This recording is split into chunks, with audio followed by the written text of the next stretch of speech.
Thank you very much, Mrs. Lim and Dr. Lim. I'm very happy to be given this opportunity to speak.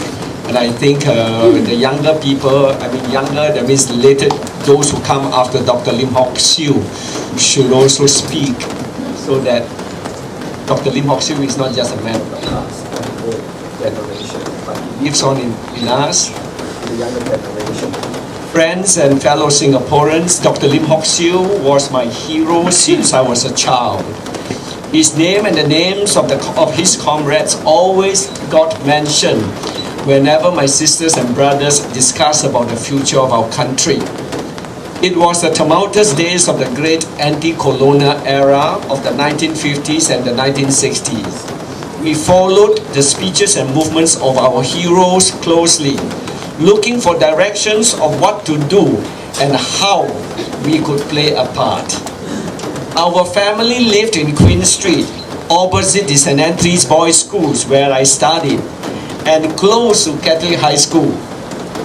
At the other end of Queen Street was the Green Bus Depot, where there was a little newsstand.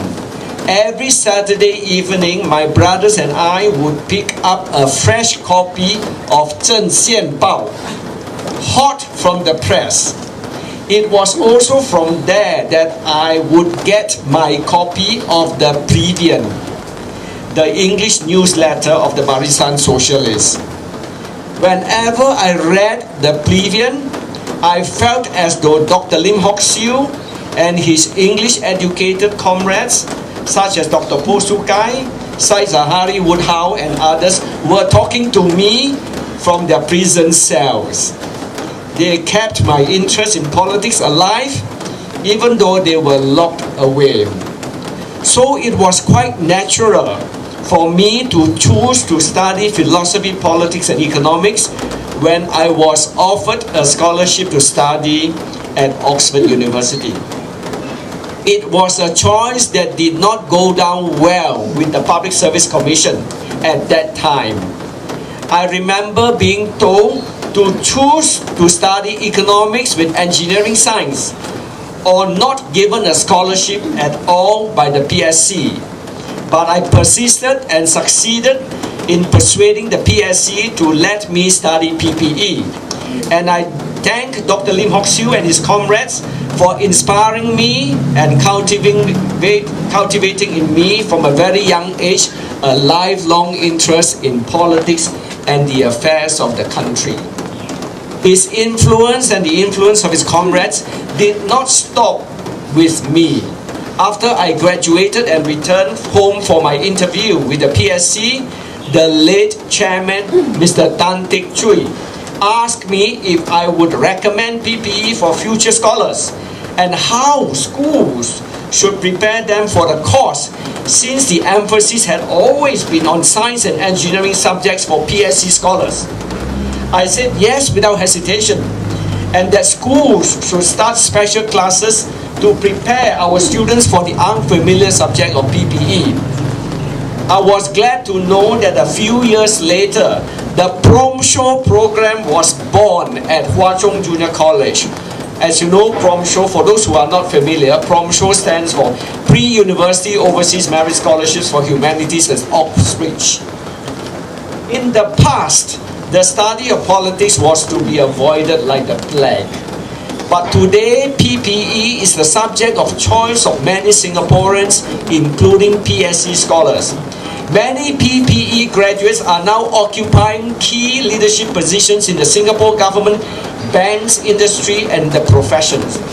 They are making important contributions to the country, and Dr. Lim Hock Siew and his comrades can feel proud of their indirect influence in inspiring and nurturing this pool of future leaders.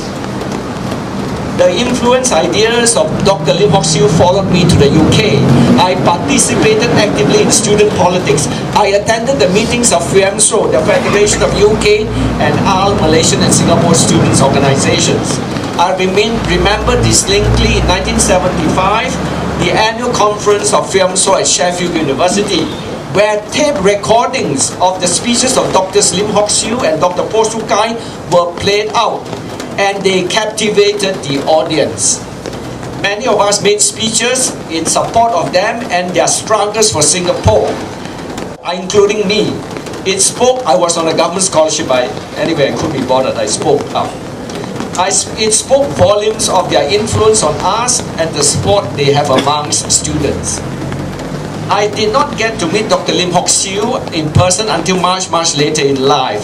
One day last year, I received a text message from Miss Teo Solang, who said Dr. Lim would like to meet up with me. I had just declared my intention to contest the 2011 presidential election. I said yes without hesitation and was looking forward to meeting a great hero of my life. Unfortunately, he fell ill and I did not get to meet him until the occasion of the SDP National Day dinner, where he was given an award for his lifelong contribution to the country. I was so glad to meet him, to see him and his wife there. And I walked up to introduce myself and shake their hands. We chatted and I told him how much I admired him since my childhood days. I was also impressed by the absolute lack of bitterness against those who took away the best years of his life from him and his family. This made him truly great and undoubtedly places him in the class of world heroes like Nelson Mandela. Yes, I was delighted to have photographs taken together with him and his wife. They are now a treasure in my album collection.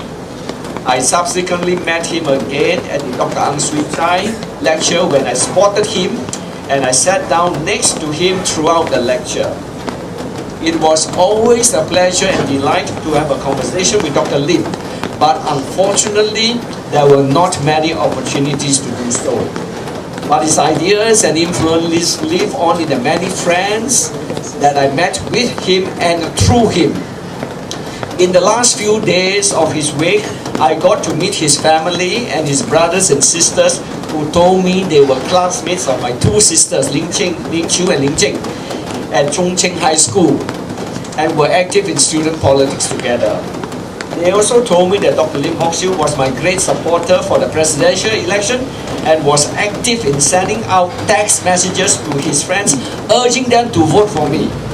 I am greatly encouraged and heartened by this tribute from my hero, for which I am eternally grateful and will forever remember it in my heart. Dr. Lim Hock Siew is not a man of the past. His ideas of fairness and equality are as relevant today as they were more than 50 years ago when he started to espouse them. More and more Singaporeans, including many in the establishment, are now openly expressing ideas on doing something about income inequality. In this respect, Dr. Lim Hock Siew was ahead of his time with his ideas of socialism. He had the foresight to see far ahead of his political opponents. His untimely passing amidst the resurrection of the national debate on ideas of economic inequality that was so close to his heart is a great loss to us who treasure his thoughts and humility. But he can rest assured that his struggles would not be in vain, but would continue in the many young people that he had influenced and inspired, including myself. We will carry the torch and will surely succeed one day and make Dr. Lim Hock Siew very proud. May you finally rest in peace, Dr. Lim Hock Siew.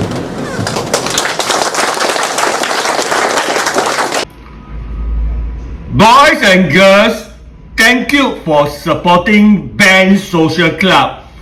And if you want to give me more support, you can actually click the thanks button over here in all my videos. There's this thanks button that you can click like this, and you can choose the amount like $2, $5, $10, $25, $75, and up to $500 Singapore. So this is just an example. So if you want to donate a $10, you just say buy and send, click here.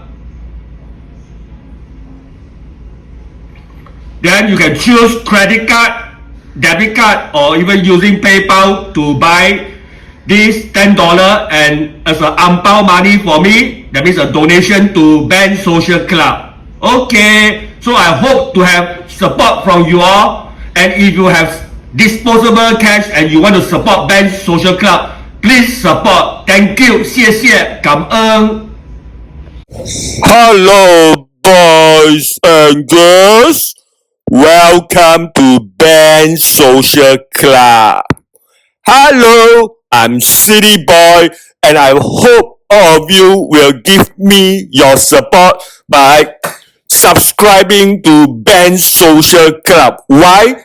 Because Ben Social Club is a platform for ordinary folks like us, all of us, so that our voices can be heard. Yeah, we may not be well spoken, but we speak from our hearts. So let us all support YouTube channel Ben Social Club. Thank you.